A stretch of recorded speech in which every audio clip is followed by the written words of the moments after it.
Hello everyone, it's Graham from Lakeside, and just a quick video hopefully to show you what I've been up to over the last couple of weeks. I haven't done a huge amount, to be honest with you, certainly nothing up on Lakeside itself, but I have been doing a few spare moments, some putting decoders in my old locomotives which I've been finding.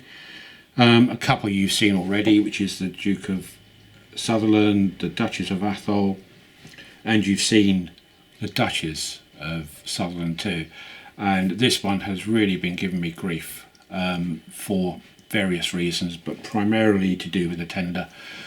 The loco now is sorted and runs absolutely perfect. There's nothing wrong with that at all, and once again thank you Barry for pointing out the drop link was on both sides but pointing the wrong way. That's now been taken care of. But where my main problems have been has been with the tender itself. Now the tender you see in front of you is not the original tender, it's a replacement one I've bought off eBay.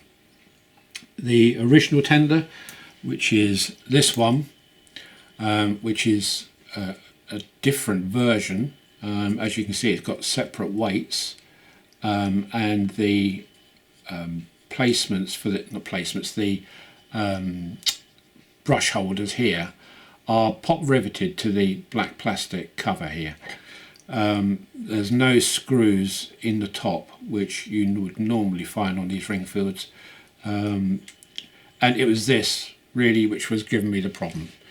I tried every which way to try and repair this, but to be honest with you, there is something deep down inside which I can't explain. What was happening was that this particular segment here, which holds the brush and the spring, for some reason on this side only, the carbon brush would go all the way through the motor rather than resting on the commutator. It would actually end up inside the motor. That was one of the major things which was giving me grief. I stripped this right the way down to its every last nut and bolt, taking the armature out, the spur gears, both sides, even the brass one, and to see what the problem was, if there was a spacer missing or something. I couldn't see a thing. Anyway, I thought I'm just wasting my time on this, so I bought a relatively inexpensive second-hand tender here off eBay, which arrived yesterday and works fine ish.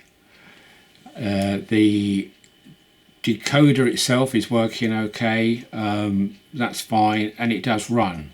However, what I'm seeing now is, and it's causing jerkiness, is that deep down in here, where the pin goes through that part of the chassis, just here, it's sparking and arcing. Now, that is loose on here. The actual pin is loose on that rivet. I'm trying to show you here and I'm not doing a very good job, but if I can, you can probably just see that moving, and that's where it's arcing. So I've got to try and stop that, because that's interfering with the smoothness of the running of it. I've fitted new tyres, traction tyres to it. It's all been overhauled. It was dry as a bone when I got it. It didn't sound particularly good, but on the rolling road it's okay. It runs. It's quite nice, reasonably quiet. So I have no doubt that I will be able to solve this problem here. So that's all what's left to do on the Duchess. As I say, all, no doubt something will come up and find something else to go wrong, but yeah, this one, the Duchess, is really causing me grief, but I will get there. I'm determined that this will not be beaten. Everything else, the Duchess of Atholl, the Duke of Sutherland, all went absolutely straightforward, no problems at all. just this one. So with that one out of the equation for the moment, so I shall finish that off this afternoon. The other one I had, which I've dug out, is my Class 91, which some of you may have seen in the very early days of Lakeside, where I converted it to a 5-pole motor instead of a 3-pole. And this was done not by putting a 5-pole motor in, but by literally converting the 3-pole to a 5-pole. And this was done by a chap manufacturing 5-pole commutators for the 3-pole motor. It wasn't a Hornby replacement. This was done by a chap who actually made them. Unfortunately, he's now not making them anymore, which is a shame, because this runs absolutely smooth as silk because of that 5-pole motor. It's very, very silent, very, very quick, and is an absolutely fabulous conversion. It's a shame he stopped making them. But so I've dug that one out again, and that was actually bought at a toy fair about 4 years ago. And I managed to buy this, which is in great condition, which was one of the reasons for me buying it. There's virtually no play wear on it whatsoever. So I got this from an elderly gentleman who was packing up his model railway, and he was just selling all his stock.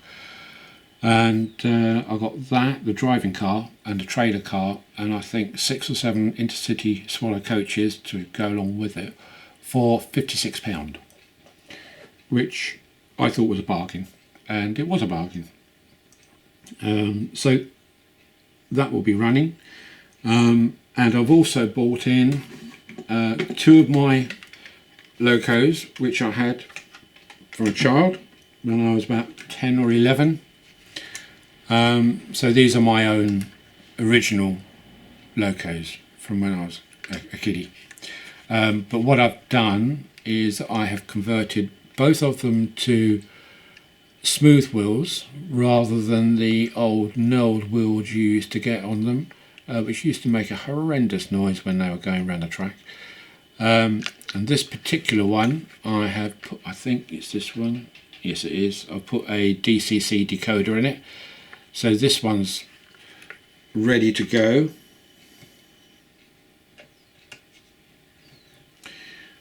I don't know which one it is. There we go. So that's now all DCC'd up and can run on Lakeside. And that's obviously with the old style motor in it as well. It's not a ring-filled motor, that. And this one, the old Southern Region loco, again from my childhood, absolutely fabulous condition. And again, I've already converted the wheels to a smooth wheel, and also the flanges are taken down as well, so hopefully they will run over my track work on Lakeside. So they haven't got the huge flanges, but I haven't got a decoder in that yet, but I will be putting that in this afternoon. So there'll be 2 now finished, hopefully, ready for going onto Lakeside. And there's a story to these 2. When I was 10 or 11, my dad had built a model railway around a spare bedroom we had, and it went all the way around the room, and there was a alcove where you could hang clothes when it was a bedroom, of course. And so he utilised that area and built a tunnel which was made out of wood and paper mache. And you could lift that tunnel up so that if any trains derailed within that tunnel, you could just lift it up, take the train out and put the tunnel back down again. Now, many of you may know that I started smoking when I was very, very young. And I discovered that the tunnel was an excellent place to hide my cigarettes and lighter. So bad, I know, and but that's what I did. And my brother-in-law came round one weekend, and we were playing with these and the other one, and they were going around absolutely fine. And then all of a sudden I heard this clonk, and I knew immediately that one of them had derailed within the tunnel, which was strange because it didn't normally derail in the tunnel. It was normally okay. So I very quickly assumed that all I could think about was that my cigarettes had fallen down, because I used to wedge them up inside the tunnel so nobody could see them. And my brother-in-law went straight over towards the tunnel to lift it up, and my heart sank because I knew exactly what he'd find. Bearing in mind I was, I don't know, 10, 11 years old. And he lifted the tunnel up, and sure enough there was this packet of cigarettes lying across the track and a derailed train next to it. He looked at it and he just burst out laughing. And he said, "I assume these are yours." And I very sheepishly said yes. And he said, "Oh, well, in that case, said, as you started smoking," he said, "you might as well have one of mine," and gave me a cigarette. For the moment there, my heart sank. I thought he was going to go out and tell mum and dad, but no, he was very good about it all. And he stood by the door of the bedroom to make sure that if mum and dad came down, that I would give him my cigarette I was smoking at the time to him, to make it look like he was smoking. But it just shows you how things have changed these days about smoking. In those days it was quite acceptable really for children to be smoking, but obviously these days not so much, thank goodness. And for those of you interested about my giving up, I have not given up, but I'm cut right down now. I'm down to about 4 or 5 a day only, which is great news for me. I'm really, really pleased about that. I should be even more pleased when I'll give up completely. But it's taken a long, long time. I thought it was going to be much quicker than this, but obviously that's not the case. But I have absolutely no doubt that given a few more weeks, then I will be packed up for good. Right, I think that's about it. So I'm going to finish off putting a decoder in that one, and then hopefully between now and Sunday I will do a running session purely on my old locomotives, which you see here. And it's going to be very interesting to see how these run on Lakeside. I mean, they should run, but it's how well they should run. It's going to be interesting to see how they tackle points and things. They should be okay, but you just can't tell, can you?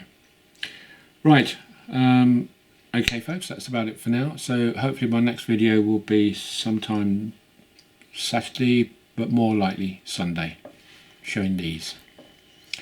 Okay, so bye for now, and hopefully I'll speak to you again on Sunday. Bye for now.